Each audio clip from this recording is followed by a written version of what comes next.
where, yeah. You've made your point. Yeah. He's just You've made your point. He's it's a all half manhunter. You've made your point.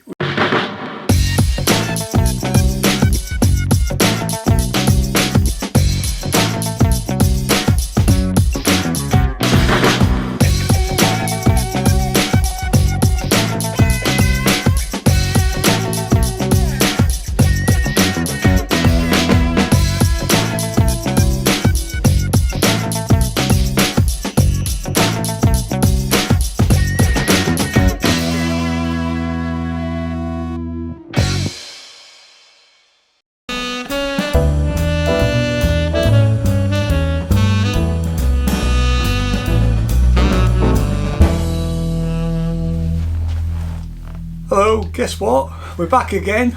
If you haven't been here before, I'm Ian, this is Jane. Hi.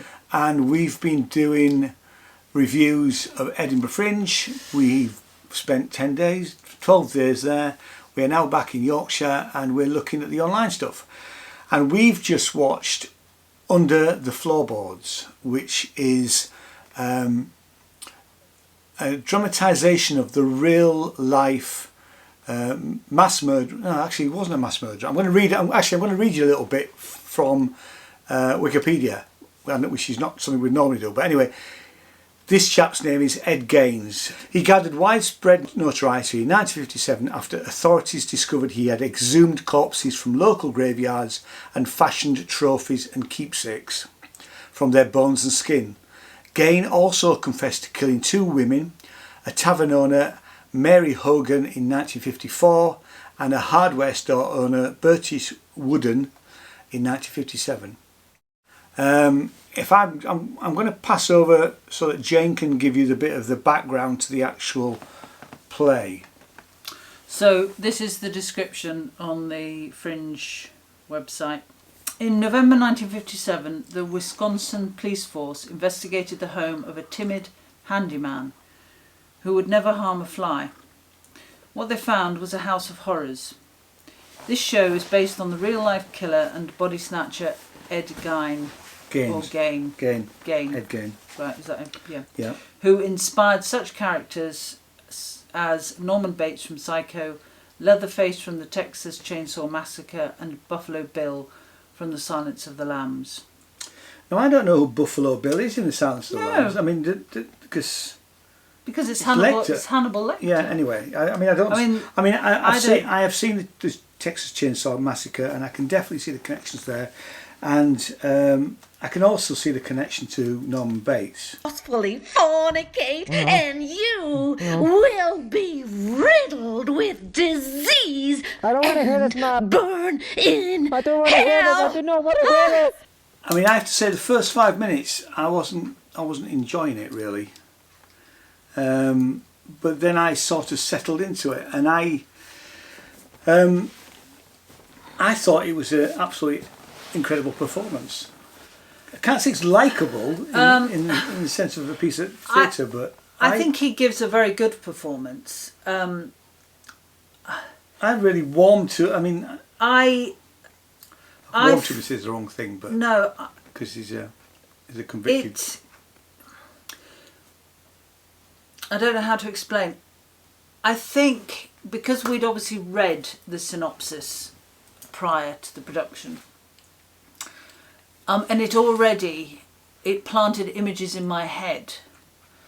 So I was making sense of the narrative or what was on screen, because obviously we watched it online, through that. I mean, obviously it goes through the fact that he robs graves. He talks about using skin and making lampshades. Making lampshades. And all the time I'm sort of referencing the films. When you say the films, what films do you mean? Well, you mean I mean Psycho? And Silence of the Lambs. Oh, right, okay. Yeah. And because he has this relationship with his dead mother all the way through, and the fact that she bullies him, and halfway through he reenacts his childhood, and it was obviously an abusive childhood. And she initially talks to him through the radio. Yeah, through the radio, and that's throughout. And her voice, he's sort of having a conversation with her. You hear her voice throughout. I found it sort of a bit all over the place. I mean, I got that the house was full of bodies, that he did things with the skin. He had this sort of constant conversation with his mother, who shouted at him a lot. He went to the graveyard. You then had a couple of times when he went to the bar, and that was done. He used two sort of skulls, and they used to have a conversation, and they were guys at the bar. And he had this box, which I like the way that he used the box for a lot of things, because at one point it's up, it's got bar illuminated, and he sort of uses his hands, and that's really quite clever. His moustache, Connie. Baseball bat in the trunk after he leaves. Deal. Gentlemen, beer? Yeah. Ed? Yes, Ma. Madam, lemon soda, please. It becomes a grave. It has things in that he takes out. But I'm constantly thinking, yes, it was unsettling. It was about, obviously, death. You knew the things were in his house. But I felt it was messy. I mean, it was literally messy. It was messy. I mean, but I got as it went on, because this is portrayed as quite a humorous character. Now, I don't believe Ed Gein was probably ever a humorous character in that sense, but the performance is a humorous character, and from a performance point of view, the character is quite likable in a weird sort. And it is weird.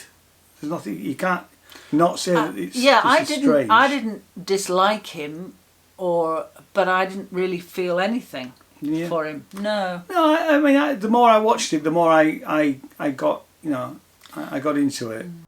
I want to start riots. I want to start wars. In 5, 4, 3, 2, 1. Would you look at that? Presumably it's true that he was the inspiration, if that's the right word, I can see that for those films. Well, I can't see the inspiration for Silence of the Lambs, but I can certainly see the Psycho and the way that Anthony Perkins in Psycho talks to his mother. Exactly. Well, that's what I think is wrong. No.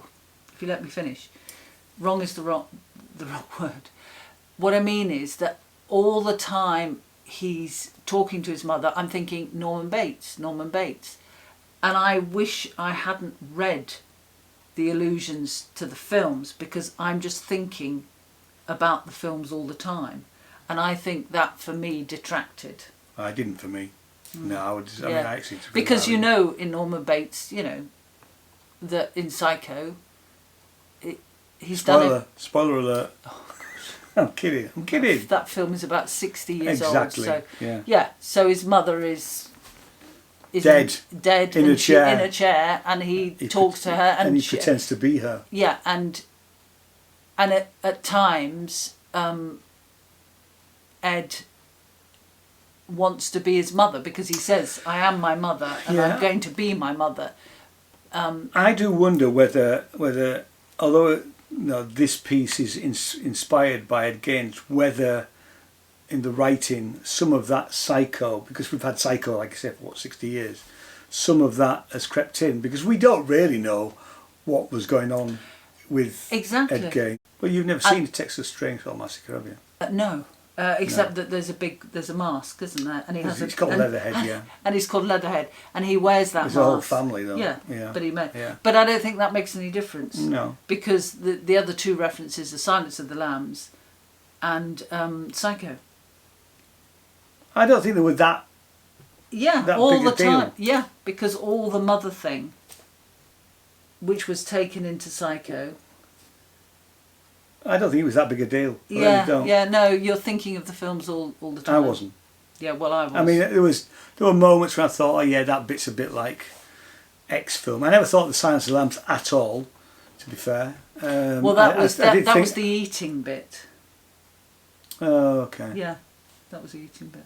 All right, okay. Yeah. I did think of Leatherhead with the mask at the beginning, and I also thought when he started talking to his mother that it was a bit of Psycho. But Yeah, they and didn't, for me, they didn't detract. I mean, I did thought for me. I thought Did the for me. performance, that and it is a theatrical piece of work. Yes, I will agree with that, and I think his was performance actually quite Yeah. was very strong.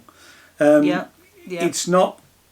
It's not very pleasurable in one sense, but the other thing is, it says at the beginning because this is you view this through the Fringe player, which we've discussed before about having to double log in and all that business. You still have to do all that sort of stuff, but it gives you quite a big warning that everybody has to watch it who is 18 plus. Well, I would say there's nothing. It doesn't have to be it doesn't have to be 18. Gosh, I mean, Considering some of the other stuff we've seen. some of the other at stuff, 12 and 14. Yeah. I mean, and maybe 16, 14, I don't know. 14 or 16. Yeah. Because there's only one F word in it.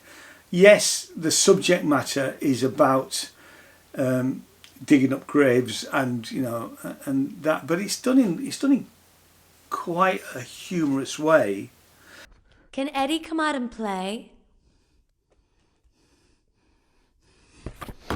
Can Eddie come out and play? I thought the most shocking part of it was the.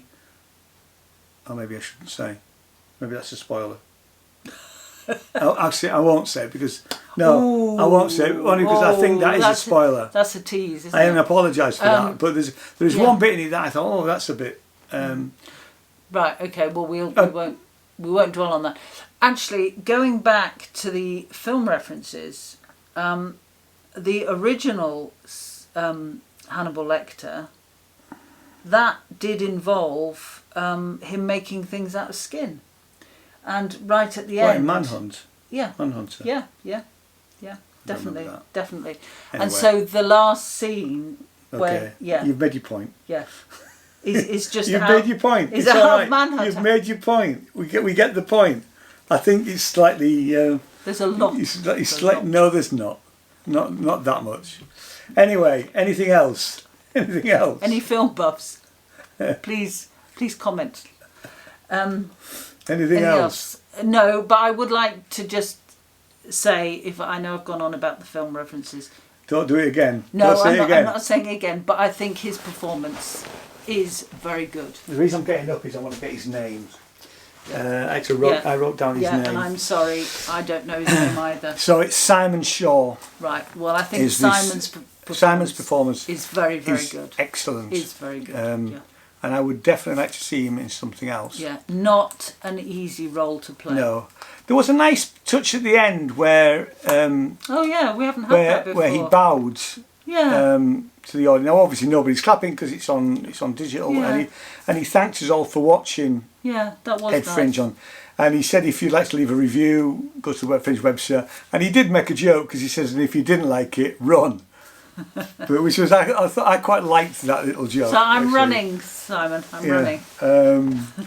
No, I thought his performance was superb, really. No, I agree.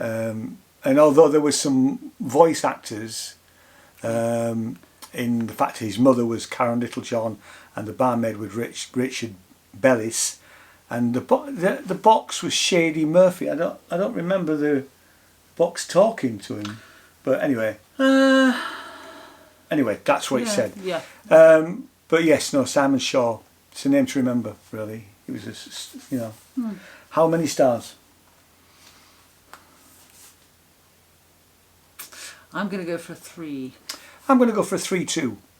So 2 3s. Okay. Which is not 6, but that's 3 star. It's a 3-star. 3-star. I was going to say film. It is a film, isn't it? It's a 3-star play. Online. Online, on demand. Okay? Okay. Anything else? Nope. Right. Thanks so much for watching. If you like what we do, hit the subscribe button. There's still more to come. And there may even be some solo shows without Jane. There's a tease. Time off. Time off. Jane's going to get some time off. Thanks so much for watching. We'll see you next time. Cheers now. Bye-bye. Bye.